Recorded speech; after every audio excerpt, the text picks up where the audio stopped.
que eu não uso isso, cara.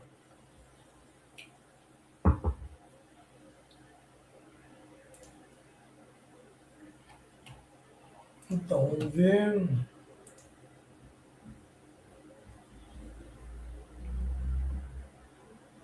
Ó.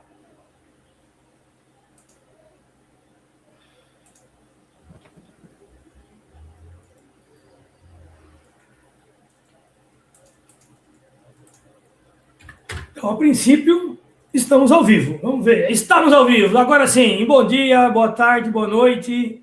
Talvez tenhamos ficado online aqui 10, 15 segundinhos sem saber de onde vínhamos, onde estávamos e para onde vamos. Mas agora sim, agora estamos ao vivo. Rapidinho as apresentações. Eu sou o professor Lucas Matos, sou professor de Filosofia, História e Sociologia, e junto com o meu filho, ele vai se apresentar, a gente vai tentar fazer uma leitura filosófica e sociológica e conectar ela aos dias de hoje do livro do clássico O Príncipe, de Nicolau Maquiavel. E aí, Gui, como é que tá por aí? Opa, olá, eu me chamo Guilherme, sou filho do Lucas, tenho 18 anos e, de interessante, eu só sou estudante de matemática, por enquanto. Olha que da hora, o gato tá ali prestando atenção também do ladinho, ó. Tá dormindo. Dormindo sentado? Fechou o olho e dormiu. Bom, então, a ideia nossa, antes de mais nada, é fazer uma leitura e um início de um processo de fichamento do livro O Príncipe, de Nicolau Maquiavel. O Guilherme está fazendo faculdade de matemática na Unesp e ele já tem como algumas tarefas a leitura e fichamento de alguns livros, né? E nessa conversa minha e dele surgiu a ideia de fazer a leitura de um clássico que é o Maquiavel, o livro O Príncipe, e tentar mostrar a importância dele e decifrar por trás das linhas do Maquiavel o que ele queria dizer e o que as pessoas têm entendido com a sua leitura ao passar dos séculos, porque esse livro é um clássico que todos os políticos têm esse livro do lado direito da sua cabeceira na cama. Tem político que vai lá e lê 2, 3 páginas todo dia antes de dormir. Você sabia disso, Guilherme? Não tinha muita noção, eu só ouvi falar que muitos leram, mas não sabia que era tão importante assim. O livro é um manual de política, não apenas aplicado à política, aplicado a qualquer área da nossa vida. E a gente vai tentar ver o que é bom e o que não é bom do que o Maquiavel está nos explicando, inclusive entender a sonoridade dessa palavra Maquiavel e maquiavelismo, que virou praticamente um adjetivo de maldade ao decorrer da história, né? No passar dos anos, a palavra maquiavelismo tem uma conotação de maldade. A gente vai tentar entender, inclusive, o porquê. Antes da gente começar a ler, eu vou fazer uma pergunta para você, Guilherme. O que você acha? Que é melhor ser amado ou ser temido? Bom, essa eu sei a resposta. Eu acho que é melhor ser amado, mas se não for, torça para ser temido, porque senão você perde o poder. Essa eu conheço.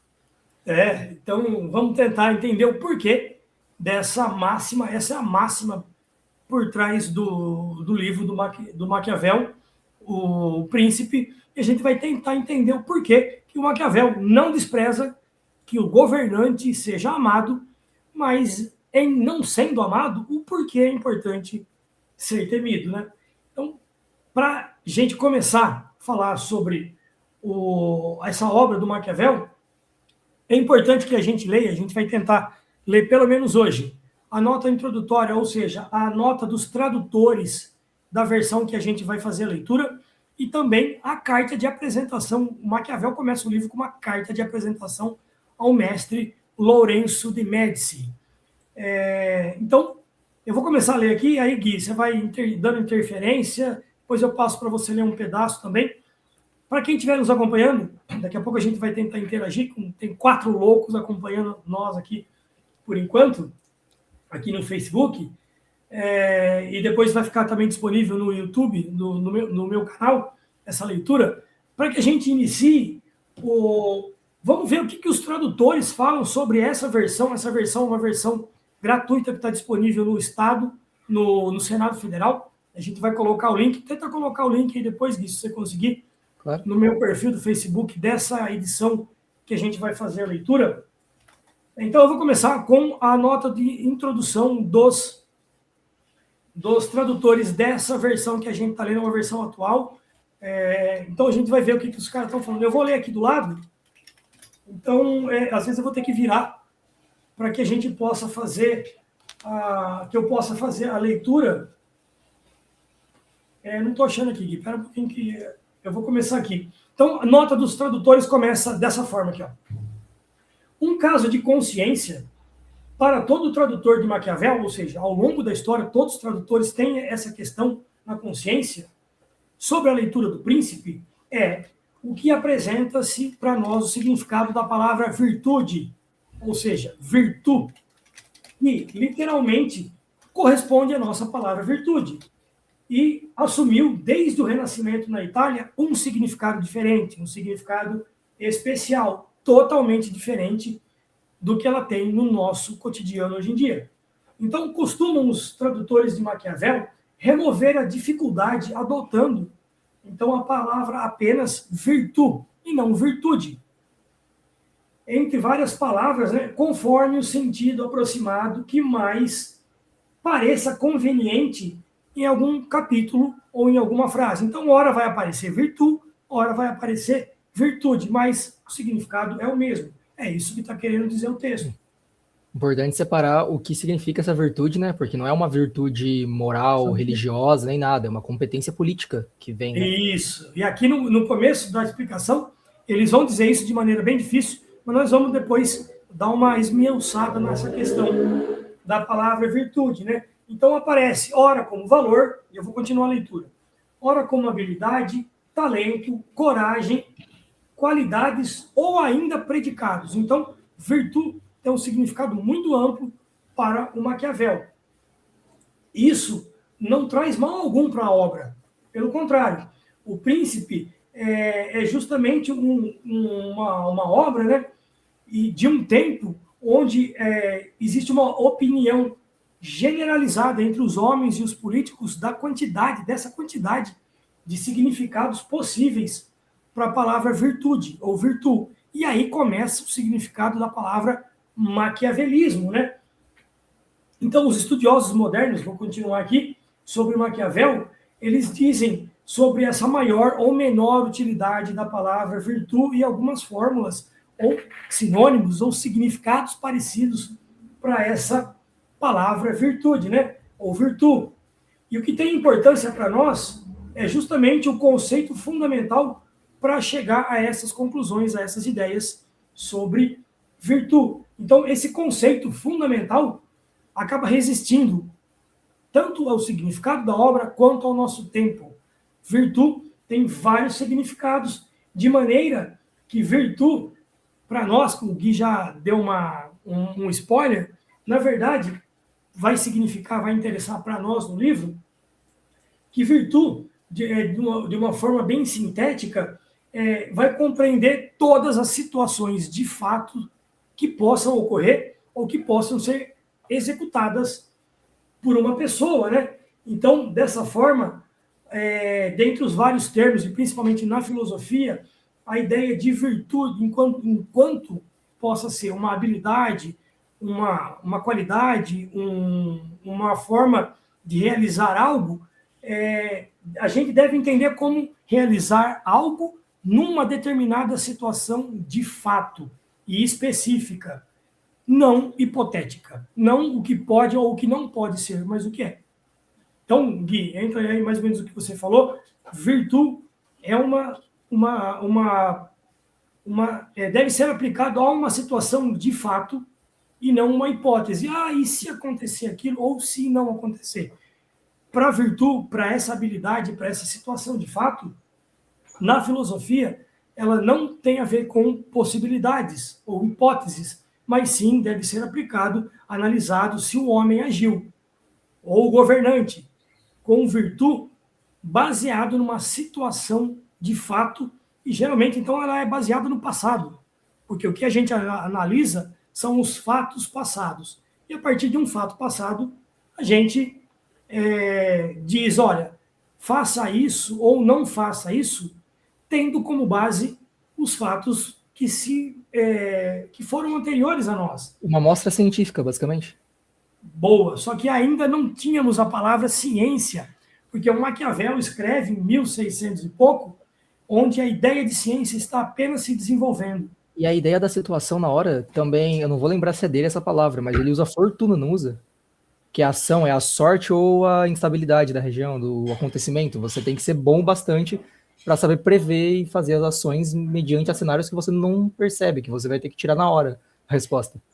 Isso, a ideia de fortuna totalmente contrária à ideia de riqueza, porque a palavra, hoje nós analisamos ela, fortuna, como se fosse riqueza.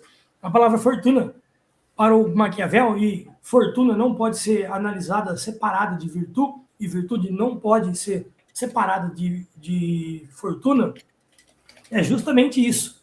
É como se a gente tratasse a palavra fortuna como sorte, sinônimo de sorte, mas sorte não sendo um elemento do acaso ou da vontade de Deus. Fortuna, para o Maquiavel, que vai ser analisado junto com virtude, com a ação fatídica, a ação de fato, não hipotética, né? A fortuna, ou seja, é a sua capacidade de decidir, ou seja, a sua ação numa atividade ou num comportamento necessário naquele momento. Não é sorte, é você saber agir. Então, fortuna não é sorte, não é riqueza, é escolher a ação certa no momento fatídico, no momento que está acontecendo. Será que ficou muito complexo o que eu falei, ou deu para entender mais ou menos? Não, deu até para entender. Deu. Então, se a gente for analisar, a gente já tem duas boas ideias que aparecem aqui nessa nota dos redatores, dos tradutores, que vão reaparecer conforme a gente for lendo, né? Só que o Maquiavel não vai destrinchar essa ideia de fortuna e nem de virtude, mas eles já estão antecipando para nós que a ideia de virtude, ou seja, de agir de modo correto no momento do fato, não baseado no futuro, é uma crítica ao cristianismo ou ao determinismo do cristianismo. Por quê? Porque o determinismo do cristianismo, e a gente não está aqui para falar mal do cristianismo nem da igreja, a gente está analisando um fato. A hora que o Maquiavel fala que você deve agir com virtude, ou seja, baseado no momento fatídico, o que está acontecendo naquela hora e precisa de uma decisão enérgica, tirando o pressuposto de que Deus vai providenciar todas as coisas na nossa vida. Isso é um determinismo cristão. Deixa tudo de acordo com a vontade de Deus. E Maquiavel fala, não é de acordo com a vontade de Deus, é de acordo com a necessidade do momento. Então, totalmente amoral. Oi? Uma necessidade totalmente amoral, sem moralidade alguma, lógica. Sem a moral cristã, mas sim, com uma moral política que o Maquiavel vai... Isso que você falou agora foi formidável. Uma moral que ele vai inaugurar, uma moral prática, uma moral da necessidade imediata. E essa necessidade imediata é a própria virtude, você decidir de acordo com a necessidade.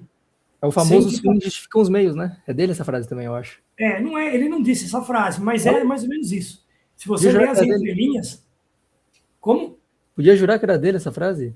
Ele não disse isso em lugar nenhum. Mas, comumente, os interpretadores do Maquiavel vão dizer que os meios justificam os fins. Ou seja, a sua ação mediana, ou seja, tudo que você fizer vai ser justificável ou vai ter validade se o fim, se as consequências forem boas.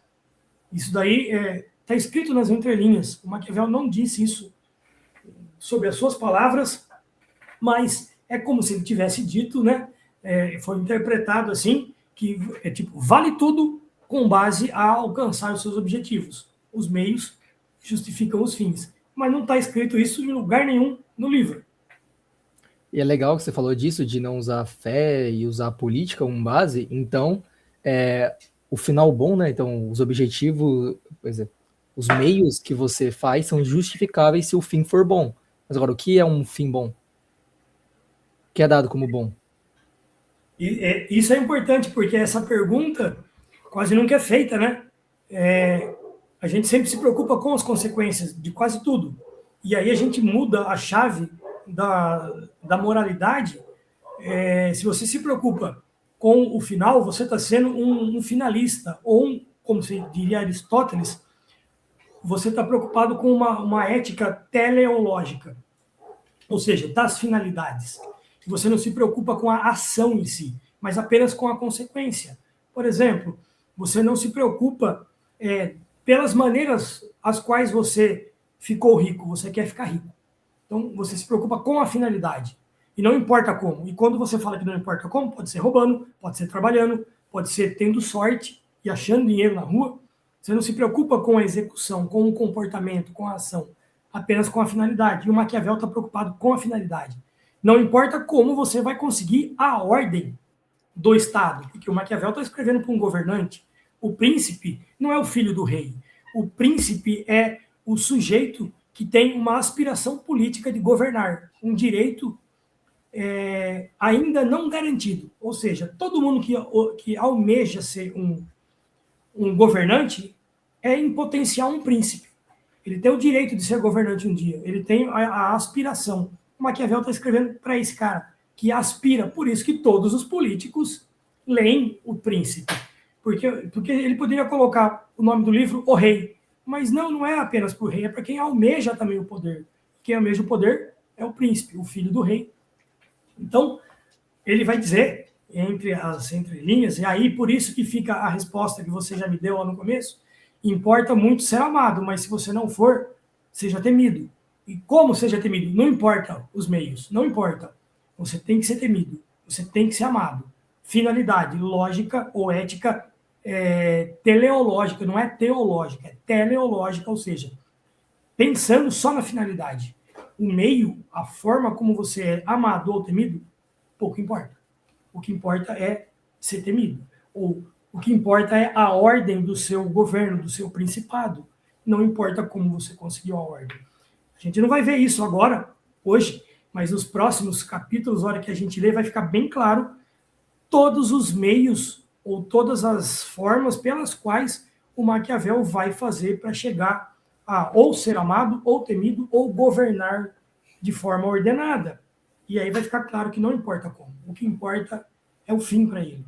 O que importa é ser amado, ser temido ou governar de modo excelente. De novo entra a palavra excelente, que é aristotélica. Aristóteles fala, haja com excelência, de uma forma sempre repetitiva ou sempre do melhor modo possível para que a finalidade sempre seja alcançada.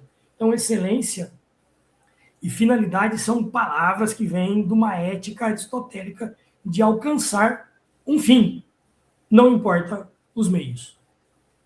Vamos acelerar aqui também, por causa da leitura, que né, já deu Vamos, 18 então minutos. eu vou entrar aqui. Se a gente for ficar lendo, o começo principalmente é muito pesado, eu vou ler o comecinho, Gui, da apresentação do livro. O Maquiavel ele não escreve um livro, ele escreve um manual. E esse manual é entregue ao Lourenço de Médici, ao mestre, ou patriarca de Florença, Lourenço de Médici. E ele escreve esse livro, como uma forma, não de puxar o saco do cara. O Maquiavel ele estava desempregado, ele estava sob asilo político, ele tinha fugido, ele estava na draga. Então ele escreve esse manual, é um manual para o príncipe e entrega para o Lourenço de Médici, não apenas para que o Lourenço entenda o que é governar, porque o Lourenço já sabia. O Maquiavel entrega isso como uma forma de resumir todos os grandes governantes que vieram antes do Lourenço de Médici para mostrar onde acertaram e onde erraram. Só que a hora que ele entrega, o Maquiavel escreve uma carta para ele. E essa carta é a nossa introdução. Eu vou ler o primeiro parágrafo só, não vou ler inteira, são 3 parágrafos, mas no primeiro parágrafo a gente já entende o objetivo do Maquiavel e começa assim, é uma leitura quase que em prosa, né? Começa dessa forma aqui, ó. Os que desejam obter o favor de um príncipe costumam, por via de regra, apresentar-se-lhe com aquilo que lhe é mais caro ou julgar agradar, ou seja, eu dou aquilo que eu tenho de mais importante ou aquilo que eu acho que a pessoa vai gostar. Daí vemos, então, a miúde serem os príncipes brindados com cavalos, com armas, com lhamas de ouro, com pedras preciosas e outras dádivas semelhantes, dignas de sua grandeza. Se alguém for ler ou assistir a série Demônios de Da Vinci, ou Da Vinci Demons, lá mostra o Leonardo da Vinci presenteando o Lourenço de Médici com aqueles esboços de armas que o Leonardo desenhou e nunca foram construídas antes do Discovery Channel. Porque a Discovery Channel tem uma série que os caras estão reconstruindo as armas do Leonardo da Vinci. E para quem que ele desenhou aquilo? Lourenço de Médici. Ele não se vendeu então, como um pintor. Oi? Da Vinci não se vendeu como um pintor, ele se vendeu como o que precisava para aquela época. Olha, eu só posso construir arma para você, que legal. Então, se ele deu armas, esboços de armas para o Lourenço de Médici, o que o Maquiavel ia dar? Sabedoria. É o que ele tinha. Então ele escreve o livro e entrega o livro para o Lourenço de Médici, porque está entregando o que ele tem de melhor. Não são cavalos, não são lhamas de ouro, não são pratos preciosos, não são safiras, diamantes nem ouro. É sabedoria. Então ele coloca a sabedoria no mesmo patamar do que grandes dignatários davam aos reis. Inclusive, não está escrito aqui, mas para quem não conhece a história, os maiores esboços de armas do Da Vinci, Leonardo da Vinci, foram entregues para o Lourenço de Médici, ou foram desenhados, ou foram pensados nele, para que ele fosse um grande governante. Então, o Maquiavel não está dando um livro para um prefeito qualquer, para um governante qualquer, está dando para o maior governante que tinha na Itália no período do Renascimento. Então, isso mostra a magnitude desse livro, gigantesco, a ser comparado à Mona Lisa. Porque se o Da Vinci fez a Mona Lisa e umas armas e entregou para o Lourenço de Médici, o Maquiavel fez um livro e entregou para o Lourenço de Médici. Tem o mesmo peso, embora as pessoas não reconheçam, de uma Mona Lisa, o príncipe de Maquiavel. Sabia disso? Não, e o próximo parágrafo fala exatamente isso que você falou, né? Querendo eu, pois, comparecer ante vossa magnificência com algum testemunho de minha submissão, ou seja, alguma coisa para lhe apresentar, não encontrei entre meus haveres coisa que mais ame ou estime do que o conhecimento das ações dos grandes homens. Então é basicamente ele falando que ele vai escrever o conhecimento dele, o saber que ele tem, que ele domina. É aprendido graças a uma larga experiência, que é toda a vida dele, né? O conhecimento que ele conteve durante toda a vida. Só que ele mostra humildade, ele vai dizer assim, ó, embora eu julgue essa obra indigna de vossa grandeza, espero que a acolherá benevolentemente, considerando que o maior presente não poderia eu lhe ofertar, senão o desejo e o ensejo, de maneira bem simples aqui, rapidinho no livro, né, de tentar entender e demonstrar a vossa magnitude, a magnificência, tudo que eu aprendi lendo os livros de história ou lendo a história das guerras. É isso que o Maquiavel está falando. Falou, ó, eu sei tudo de história e eu vou te dar de mão beijada, você não precisa ler os livros, você não precisa ir para o ensino médio, você não precisa fazer faculdade de história, eu vou ensinar tudo em poucas palavras e você vai ficar o cara grandão, o príncipe. Então a ideia é essa, o príncipe é o cara que poderia tudo, né? Então a gente não vai ler essa carta inteira porque ela vai ter uma rasgação de seda e lá no finzinho ele vai dizer, olha, depois de tudo isso, arruma um empreguinho para mim, que eu tô na draga, eu tô na pior.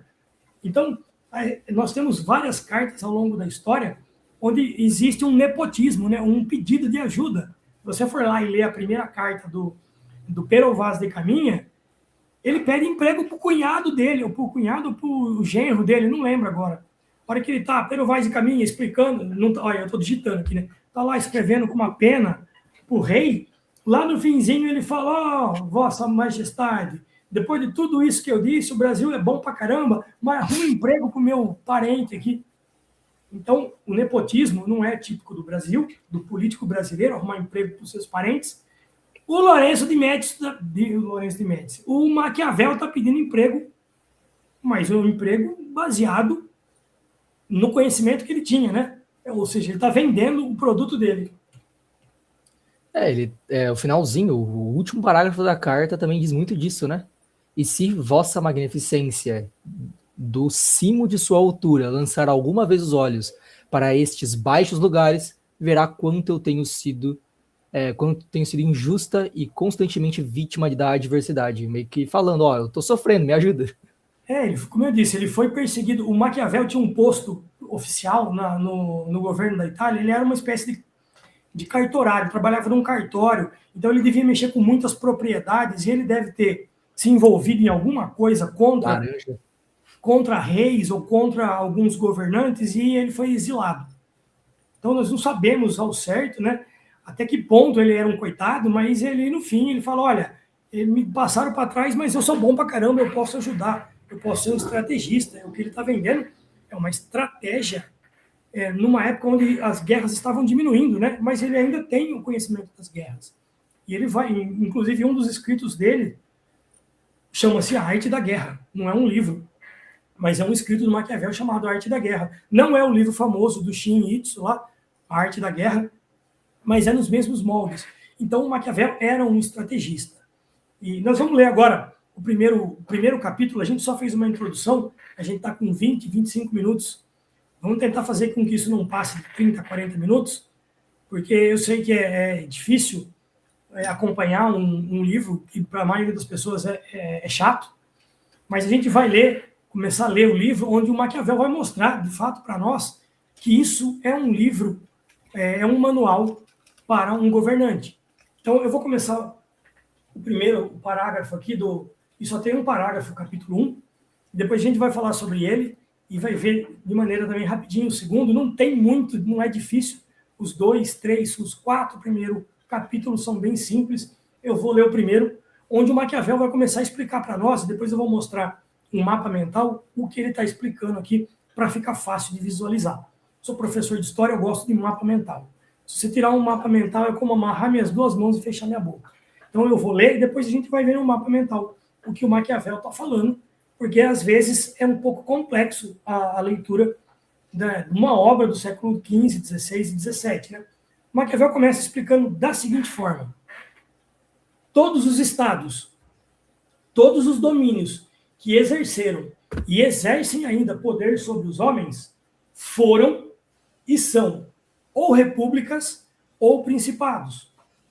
Os principados são hereditários quando a estirpe do seu senhor desde longo tempo os rege, ou ainda são novos. O que são a estirpe? Família. Então, os hereditários são transmitidos para as famílias, né? Eles podem ser antigos ou podem ser novos. Estes, ou seja, os novos, né? Ou são totalmente novos, como foi Milão para Francisco de Sforza, ou são como membros acrescidos a um estado hereditário do príncipe que os adquire, como é o reino de Nápoles. Ou seja, ou ele é muito antigo, que vem de família em família, ou ele é novo, porque foi conquistado por algum reinado antigo. Nas notas aqui tem o exemplo de Napoleão. E ele vai dar...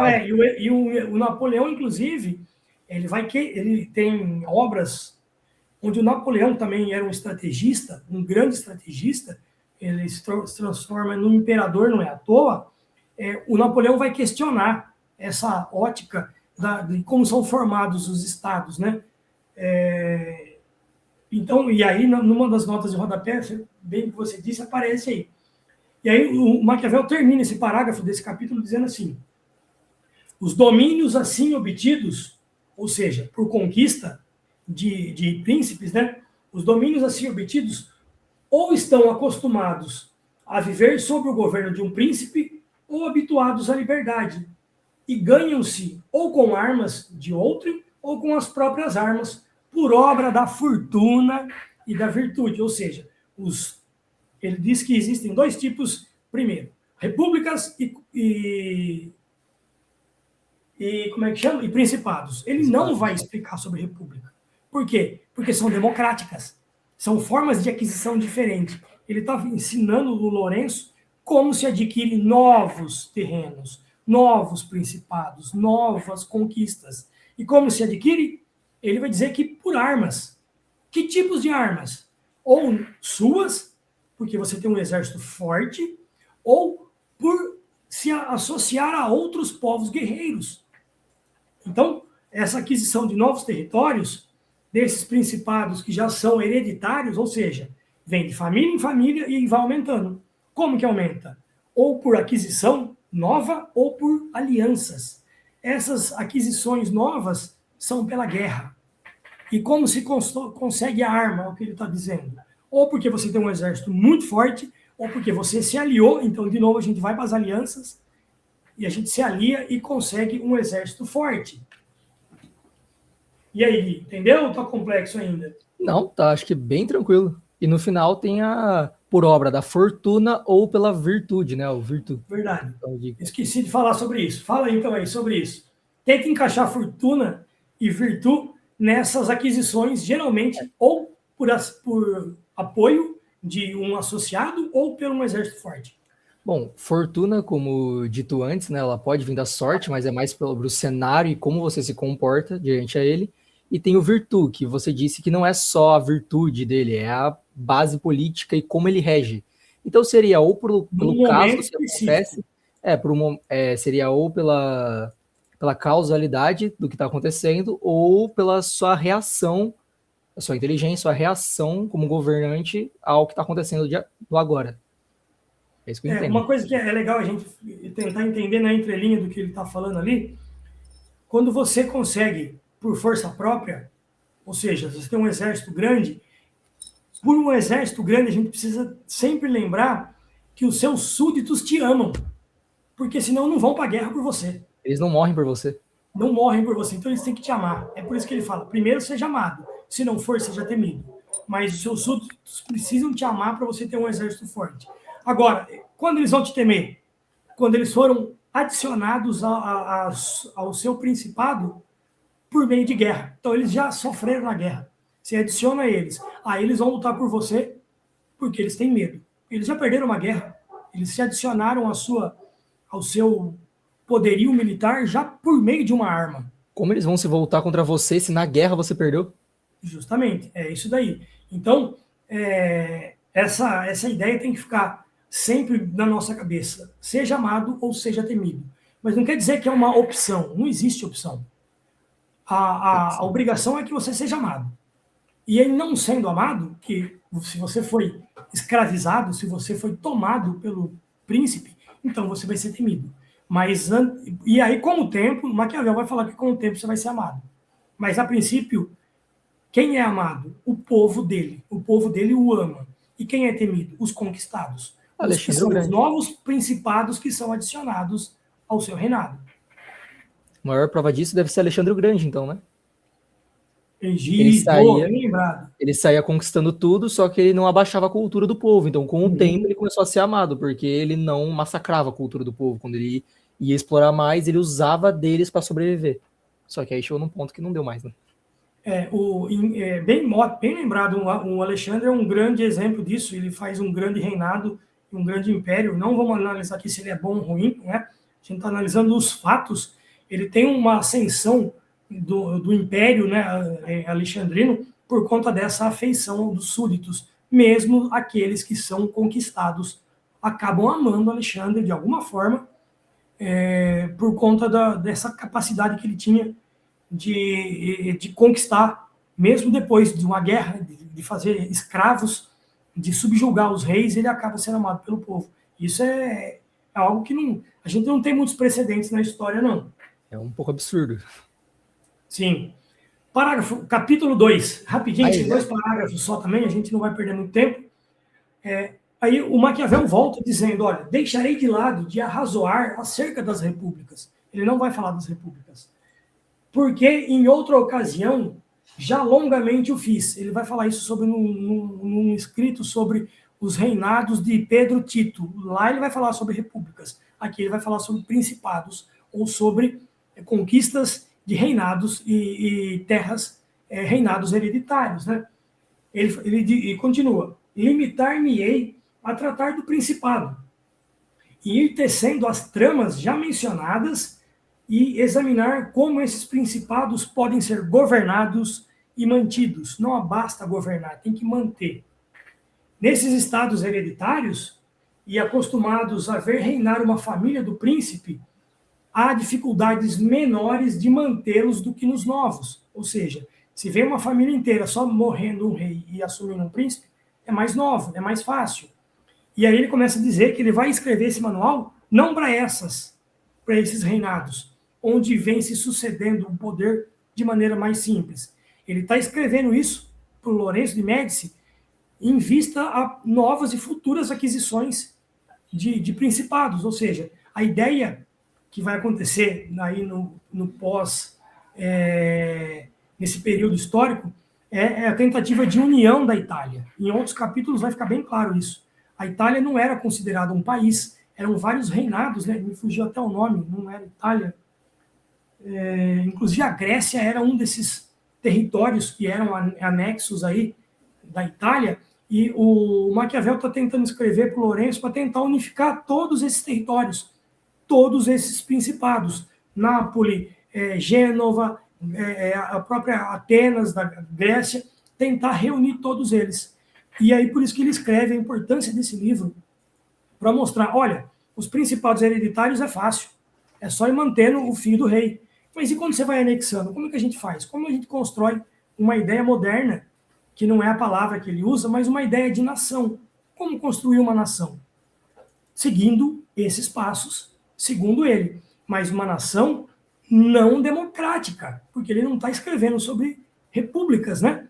Ele está escrevendo sobre principados absolutistas ou absolutos, onde a mão do rei, do imperador, é a mão maior. Então, Maquiavel escreve ainda em favor do absolutismo, não a favor de uma democracia, que, como, por exemplo, já era em Atenas. A ideia é sufocar esses regimes onde a população podia escolher. Ele fala, não pode, ainda são os grandes, porque o Maquiavel era um aristocrata também, né? Ele queria voltar ao posto da aristocracia.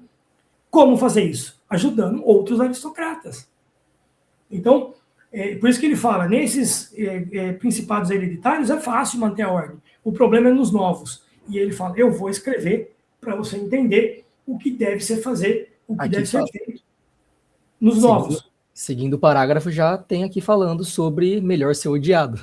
Já tem aqui, né? Pelo menos. Lê aí, eu não li ainda. Não, tem que continuar, né? Porque ele vai falar sobre destarte, se o príncipe é de habilidade normal, manter-se-á sempre no seu estado. Ou seja, se ele tem essa habilidade natural, continue assim. A menos que uma força extraordinária e muito superior venha arrancar-lhe das mãos. E ainda neste caso, tornará a recuperá-lo, seja qual tenha sido o grau do poderio do usurpador. Você tem que recuperar. E lá no final, fala que por motivos outros que não o estar ele de muito naquele domínio, cadê? Isto porque o príncipe natural tem menos razão e necessidade menor de vexar os seus súditos e, por consequência, se vícios fora do comum não tornarão odioso. Não tornam odioso. Então dá para manter essa parte aqui. Essa possibilidade. Cadê? É isso aí. E é de admirar... Aí vai dizer, né? Só para terminar aqui, a antiguidade e a continuação do domínio fizeram esquecer as origens da inovação que o trouxe, pois qualquer mudança deixa sempre pedras de espera para a realização de outra. Ou seja, quando um rei, um príncipe toma um novo povo, ele vai trazer inovações para aquele povo. E o povo está preparado para isso já. Ele sabe que vai acontecer isso. Qualquer povo vai saber disso. E, inclusive, aqui já começa algumas dicas do que a gente vai ver para frente. Dentre essas coisas que o Maquiavel não disse, mas está nas entrelinhas, como, por exemplo, os meios justificam os fins. Ele não disse, mas está nas entrelinhas. Uma outra coisa que o Maquiavel não disse, mas começa a dar dica para nós aqui, ó, qualquer mudança sempre deixa pedras de espera para outras que serão realizadas. E nas leituras mais para frente a gente vai perceber que é como se o Maquiavel dissesse assim, olha, se você for fazer alguma coisa ruim, faça de uma hora para outra, porque já estão esperando isso. E não repita essas más ações suas, porque aí vai aparecer aqui, ó, O príncipe natural tem razões menores e necessidade menor de vexar os seus súditos se os vícios fora do comum não o tornam odioso. Os vícios fora do comum é ele continuar sendo mal o tempo todo. Se ele for mal de vez em quando, os caras toleram. É como se dissesse assim, o Maquiavel, olha, você quer ser ruim? Seja de uma vez só. Apresente toda a maldade de uma vez só. E as coisas boas? As coisas boas você vai dando de pouquinho em pouquinho. Porque assim eles vão te amar durante mais tempo e vão te odiar um único dia no ano. Então, é como se você falasse, ó, faça uma maldade uma vez por ano. Porque em 365 dias eles vão esquecer e vão voltar a te amar. Agora, e as coisas boas? Dê de pouquinho em pouquinho. A gente falaria, hoje em dia, né? Dê de modo em doses homeopáticas, de pouquinho em pouquinho. Porque assim eles vão te amar o tempo todo. É como os políticos nossos fazem hoje em dia. Você pode ver que o fulano, ciclano, beltrano, não vou dar nome para esses camaradas que nos governam hoje em dia, em qualquer esfera, eles sempre vêm apresentar uma bolsa nova aqui, um direitinho aqui, um beneficinho a colar. Por quê? Porque assim o povo fica naquela ideia de pão e circo. Ou seja, de vez em quando, os caras fazem um agrado, a gente balança o rabinho nosso, igual cachorro, fica contente e esquece que apanhou ou que passou fome no dia seguinte. Não é assim? Com gato e com cachorro, Guilherme? Você que tem gato? Não que você assim, no gato, né? Mas não, mas é legal esse comentário. E também que eles geralmente se agradam com quem tá lá, não importa quem deu o benefício. Tanto que é o famoso, é o mandato por 4 anos. Depois disso, não é minha preocupação. Então, ele dá de grão em grão na época dele. Ele não vai fazer algo bom para daqui um ano para o outro cara se beneficiar. não, e o ideal é que esqueçam o governante anterior, né? O seu benefício para o povo, para quem está no poder, ele tem que ser suplantado ou suplantar os benefícios que foram dados pela administração anterior. Por isso, vocês já começam a perceber, e o Guilherme acho que já percebeu, a importância dessa obra. O Maquiavel que inaugura esses pensamentos. Não existiam esses pensamentos anteriores a ele. Ele que vai trazer isso para a política, de novo, pensando na prática do dia a dia. Não pensando numa ideia que era pré-estabelecida até o século XV, XVI, né, de que o governante era, como ele era um filho ordenado, indicado por Deus, né, o próprio escolhido por Deus, então tudo que ele fizesse era abençoado. Então isso é uma ideia de predestinação. O rei era predestinado a fazer coisas boas. Só que o absolutismo começa a ser contestado e a gente vê que ele praticamente desaparece nas revoluções francesas, né, no período das grandes revoluções na França, as revoluções burguesas. Só que tem gente ainda tentando validar o absolutismo.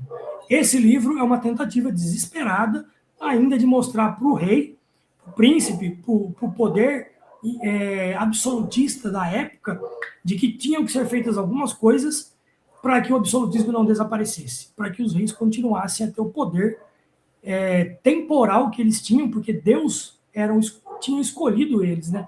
Essa era a ideia que os grandes dignatários faziam na época, de que eram todos abençoados e regiam em nome de Deus. Essa leitura era muito interessante porque o livro foi escrito em o quê? 1500 e quanto? Eu não lembro 510? certinho. 1510 por aí, não foi? Mesmo assim, a gente consegue traçar paralelos com hoje em dia. Eu acho que é 1513, 1515, algo assim. 1527. Nossa, então é um pouco Não, mais. 1527 é quando ele morre. Então é 1500 e pouco mesmo, 1500. 1500 e pouco e a gente consegue dar paralelo até hoje, né? Muitos anos depois. Só para a gente terminar aqui, eu vou tentar mostrar um mapa mental rapidinho aqui, só para a gente ver o que o Maquiavel falou até agora, em 3 ou 4 palavrinhas. Eu vou adicionar aqui o mapa mental, Guilherme. Me fala se vai estar aparecendo. Eu vou abrir a transmissão de novo. Está aparecendo aqui porque eu estou com o computador auxiliar. Então você está conseguindo ver. Eu estou vendo aqui, ó.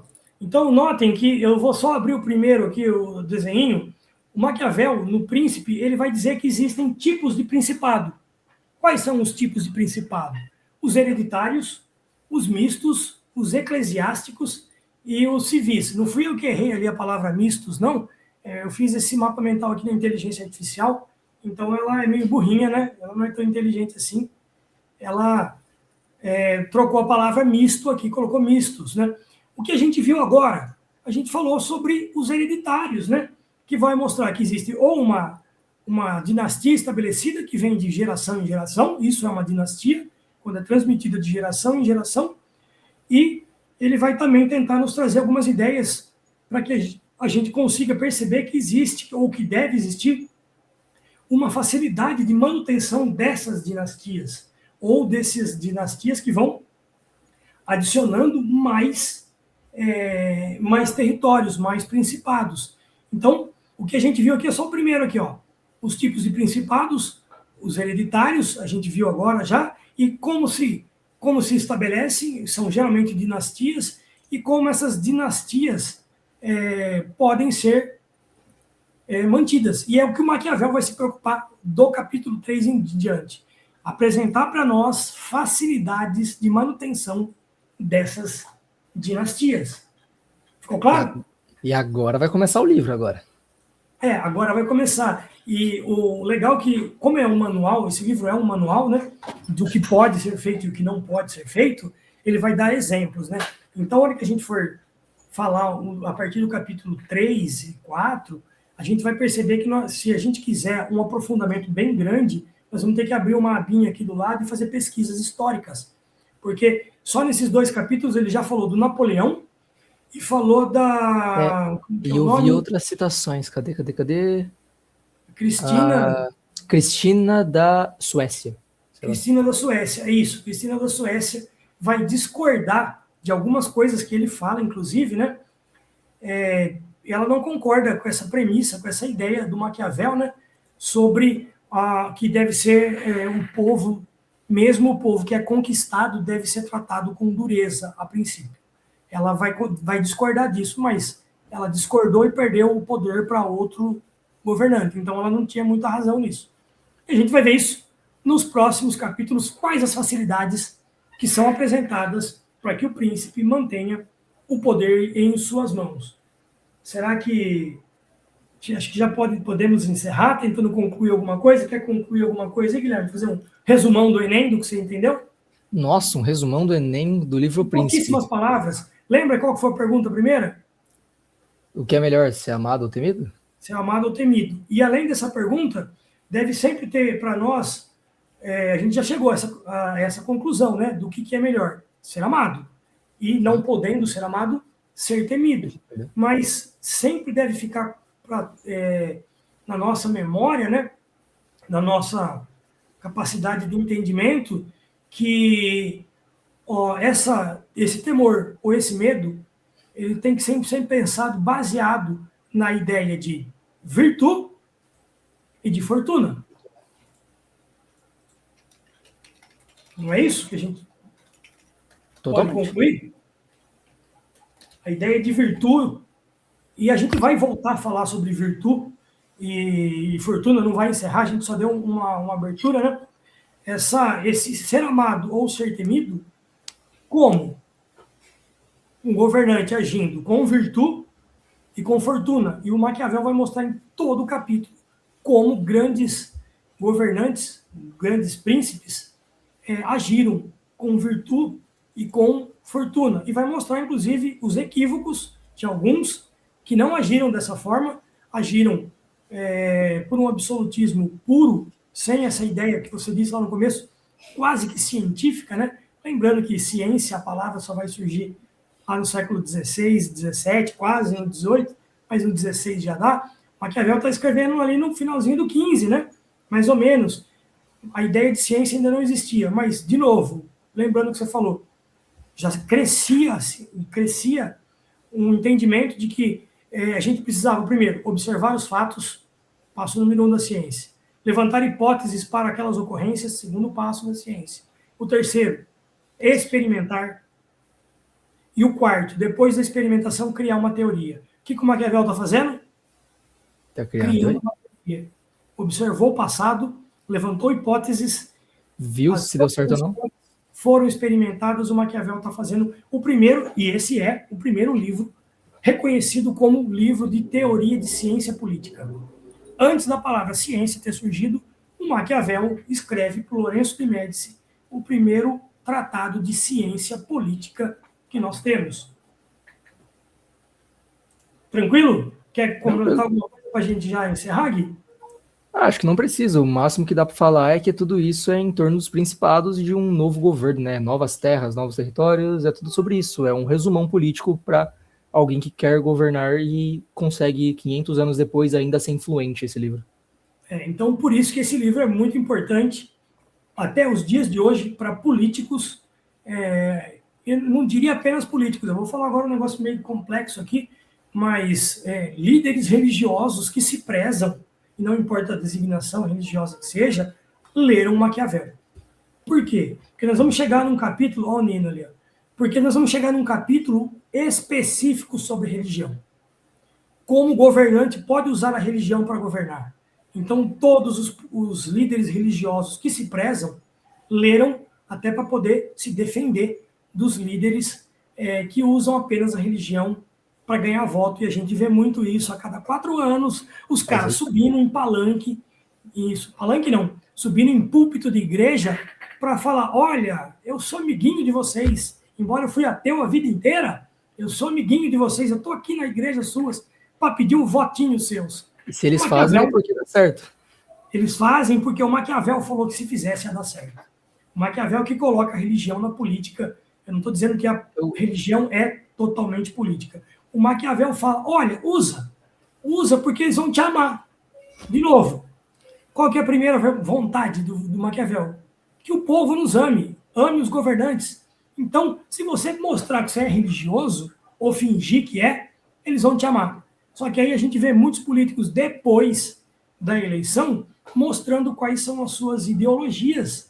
Muitos deles, eu não vou ficar brincando com nomes aqui, muitos deles vão na igreja, pedem o voto do cristão e depois vai lá e vota por aborto, vota por extermínio do modelo de família tradicional. Então, os políticos aprenderam a usar as táticas do Maquiavel.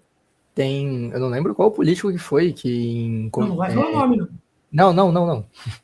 Que só quero ver se isso realmente aconteceu. Que no meio de uma entrevista, ele só falou pro apresentador, não pergunta minha religião, porque eu não vou querer mentir. E quando ele perguntou, falou, o cara tocou na ferida, perguntou, falou que era ateu, chegou nem perto de vencer. É isso daí. Dessa forma, a gente pode dizer já que esse cara não vai ser amado. Então, resta a ele apenas ser temido pela população. A ideia, sempre, que Maquiavel vai pôr para nós é essa. A gente tem que ser amado. Se não der certo, tem que ser temido. Só que, quando a gente é temido, é porque não tem mais o que fazer apenas para governar, aí já fica difícil manter os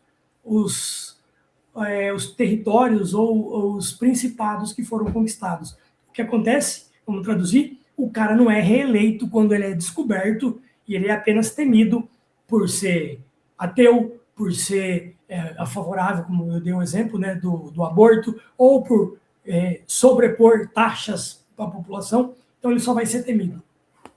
Vamos encerrar por aqui? Sim, mas só um adendo. Hoje em dia eu acho que temido é uma palavra muito forte, né? Hoje em dia, se você for temido, você vai ser preso. Acho que dá para trocar um pouco por odiado, né? Você vai ser mal falado, odiado, né? Nesse caso.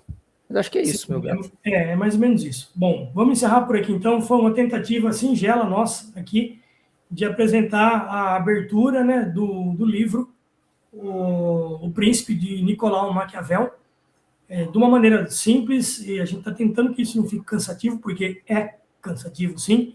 A gente não veio aqui para contar piada, a gente vai fazer uma leitura de um livro denso, complexo, mas extremamente importante para a gente entender o que os políticos fazem com a gente, e vai ficar pior na hora que a gente começar a colocar os detalhes do que o Maquiavel está falando. A gente vai enxergar os políticos nossos, não importa se ele escreve com a mão direita ou com a mão esquerda, a gente vai ver que todos são maquiavélicos de uma forma ou de outra. Beleza, Gui? Tudo certo. Então, a gente vai encerrando por aqui. Obrigado a atenção, a paciência de quem tentou escutar, assistir um pouco o que vai ver nos próximos dias. Com base, a gente já consegue fazer aqui um fichamento sobre esses 2 capítulos, o que é mais importante nos 2 capítulos. Primeiro, o que ele está mostrando para nós? Os tipos de principados que existem e mostrando que vai falar, a partir de agora, quais são as ferramentas para manter os principados que foram conquistados não de modo hereditário, mas por força. Então, daqui para frente a gente vai ver isso. Como manter as pessoas pelo amor ou pelo ódio. Ok? Tudo certo. Tchau, Tchau. tchau. Bom dia, boa tarde, boa Boa noite. noite. Encerramos por aqui. Beijão, te amo, Gui. Também te amo, pai.